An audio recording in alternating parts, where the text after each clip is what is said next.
C19 contre Agnès Buzyn, ex-ministre de la Santé, et Édouard Philippe, l'actuel Premier ministre, devant la Cour de justice de la République. Pourquoi cette plainte?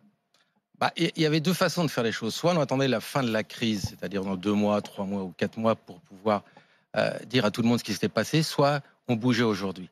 On a bougé parce qu'en fait, rien ne bougeait. Et qu'à un moment, on ne peut pas recevoir toutes les infos qu'on reçoit, nous, le personnel soignant, sans réagir. Il fallait réagir à tout cela, on l'a fait aujourd'hui. Et d'ailleurs, plein de personnes, depuis qu'on l'a fait, nous ont rejoints et font eux-mêmes des démarches dans ce sens-là. Pourquoi alors? Qu'est-ce que vous reprochez au Premier ministre, Édouard Philippe, et à celle qui était ministre de la Santé, Agnès Buzyn?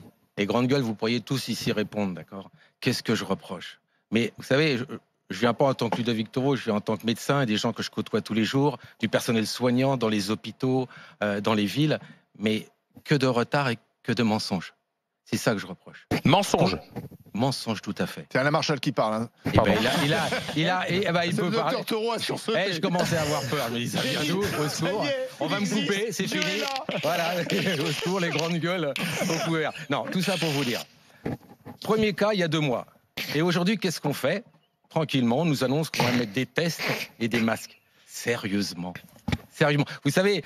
Les masques, vous ne pouvez pas faire porter la responsabilité des masques uniquement sur ce gouvernement, si on est honnête. Ah bah alors je vois pas sur... Alors sur moi peut-être ou sur vous, je sais pas les grandes gueules, vous auriez pu assurer. Je vais vous dire quelque chose.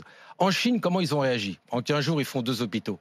Nous, on savait que ça allait venir. Je veux dire, nous, la base, les citoyens, les soignants, on voyait à la télé. On se rendrait bien compte qu'en Chine, ça bougeait. C'est pas ça juste pour faire le buzz. Il y avait des morts et des jeunes morts. Ce médecin est mort et il avait 35 ans. Donc on s'est dit... Même les Chinois ont tardé à réagir. Hein. Oui, non, mais attendez, il y a un mois. Oui, mais du coup, c'était qu'il y avait une épidémie. Oui, mais attendez, nous, on a quand même la télé, on regarde. Vous savez, la médecine en Chine, ce qu'on prévoit là, en Corée du Sud, c'est le même virus qui arrive. Il ne faut pas croire que les Français n'allaient pas être touchés de la même manon. Alors qu'est-ce qu'il fallait faire qu'on n'a pas fait à ce moment-là? Claire, au lieu de faire des hôpitaux, déjà, on ne pouvait pas les faire puisqu'on ne tient pas des seuls qu'on a. Mais juste mettre des boîtes de construction de masques. Depuis janvier, le masque, ça coûte rien, c'est du papier et un élastique. Fallait le faire, préparer les stocks hydroalcooliques. Aujourd'hui, j'ai reçu un coup de fil de l'hôpital qui est de mon secteur, qui me demande de mettre à disposition, si des fois on avait dans une mairie, tout ce qui est casaque et protection. C'est pas sérieux. Le discours actuel qu'on reçoit n'est pas ce qui se vit sur le terrain. Et il fallait absolument qu'on nous entende par rapport à ça.